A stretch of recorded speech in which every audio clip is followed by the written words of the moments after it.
میرے رب ہجوم غم میں تجھے جب کبھی پکارا۔ الحمدللہ والصلاۃ والسلام علی رسول اللہ۔ ناظرین، خیر مقدم ہے آپ کا کریم ٹی وی اردو میں۔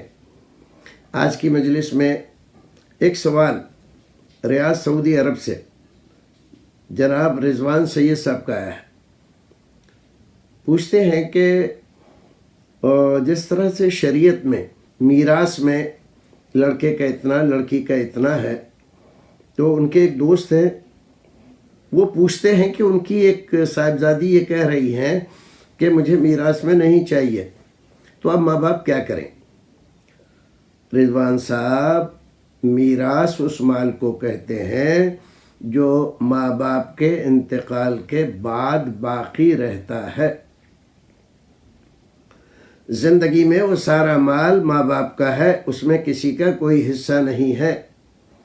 اس بات کو آپ سمجھ لیں اچھی طرح سے۔ جو ماں باپ زندگی میں ہی اپنے بچوں کے میراث تقسیم کرنے لگتے ہیں، جبکہ اس کے بعد اور کافی زمانے تک وہ زندہ رہتے ہیں، تو بعض لوگ دے دیتے ہیں، بانٹ دیتے ہیں اور اپنے لیے کچھ نہیں رکھتے ہیں، تو ہم نے ان کو دانے دانے کا محتاج دیکھا ہے۔ تو ایسا نہ کریں، شریعت نے جو نظام رکھا ہے اسی کو فالو کریں۔ اور بعض ایسے ہیں جو بچوں کی کسی کو زیادہ کسی کو کم کر دیتے ہیں، تو یہ بھی نہیں کرنا چاہیے، بلکہ آپ کسی بچے کو مجبور دیکھ رہے ہیں، آپ اس کی مدد کر دیں، ٹھیک ہے، ہدیہ تحفے میں نہیں، مدد کے طور پر آپ اس کو کچھ دے دیں، جیسے اور کسی کو دے سکتے ہیں، اس کو بھی دے سکتے ہیں۔ اور دوسرے بچوں کو یہ حق نہیں پہنچتا ہے وہ کہیں کہ اس کو دیا ہے تو ہمیں بھی دیں، اس کی مجبوری میں دیا ہے، وہ بیچارہ بھوکوں مر رہا ہے، آپ کھاتے پیتے ہو، تو ماں باپ حسن سلوک کے طور پر اور وہ بیٹا ہونے کی حیثیت سے اس کو دے رہے ہیں، تو کسی بچے کو اس پر اعتراض کرنے کا حق نہیں ہے۔ ہاں، شریعت نے منع کیا کہ آپ ہدیہ تحفہ دیں تو کسی کو زیادہ دیں کسی کو کم دیں، یہ منع ہے، یہ غلط ہے۔ باقی رہی میراث والد کے انتقال کے بعد جو ان کی ملکیت ہے، تو ان کی ملکیت، ان کا مال میراث بنے گا، وہ سب میں بٹے گا۔ اب اگر ایسے موقع پر وہ بچی اپنا لے لیتی ہے اور لینے کے بعد پھر اپنے بھائیوں کو دے دیتی ہے، یا دیگر ورثہ میں کہہ دیتی ہے آپ لوگ اس کو بانٹ لو، مجھے نہیں چاہیے، تو کر سکتی ہے، وہ مالک ہے اس کی۔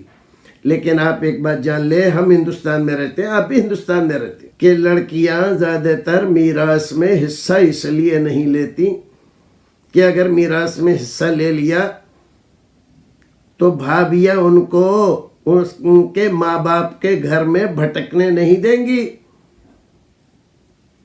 کہیں گے اب تمہارا کیا ہے، تم نے میراث لے لی، تم نے تو اپنا حصہ لے لیا، اب تمہارا یہاں کیا رکھا ہے، تو آنا جانا تک بند کر دیتی ہیں۔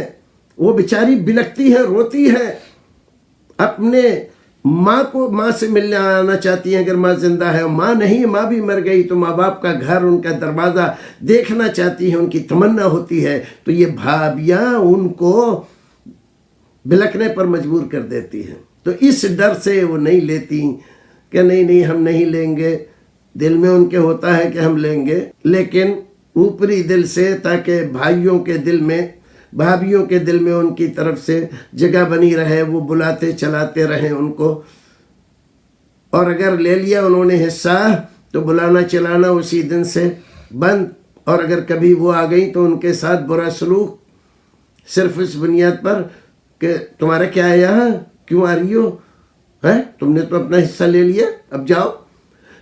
تو لے لیا، باپ کی جائیداد میں لے لیا کہ بھائی کی جائیداد میں بھی لے لیا، یہ بھائی ان کا ہے، تم باہر سے آئی ہو۔ بھائی کو بھی چاہیے کہ بہن کو عزت دے، احترام دے، اس سے محبت رکھے، اس کو بلائے چلائے، اس کو دے لے، زندگی میں بھی ماں باپ کی اور ماں باپ کے بعد بھی یہ حسن سلوک کا حصہ ہے۔ جو کوئی چاہتا ہے اس کی عمر زیادہ ہو، اس کے مال میں برکت ہو، تو اس کو حسن سلوک سے پیچھے نہیں رہنا چاہیے. ہم دعاؤں میں، تعویذوں میں، گنڈوں میں، وظیفوں میں کتنی کوشش اور محنت کرتے ہیں. کوئی ایسا وظیفہ بتائیے مال میں برکت ہو جائے، کاروبار میں برکت ہو جائے. رسول اکرم کی یہ صاف سری حدیث ہے کہ اگر آدمی چاہتا ہے اس کے مال میں برکت ہو، اس کی عمر میں برکت ہو، تو وہ حسن سلوک کرے اپنے ماں باپ کے ساتھ، اپنی بہنوں کے ساتھ، اپنے رشتہ داروں کے ساتھ.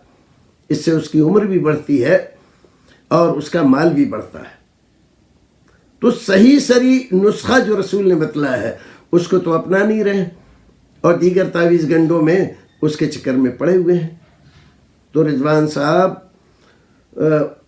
ان صاحب کو جو آپ کے دوست ہیں ان کو آپ بتائیے کہ بھائی صاحب ابھی میراث کا کوئی مسئلہ نہیں ہے. جب تک آپ حیات ہیں سارا مال آپ کا ہے.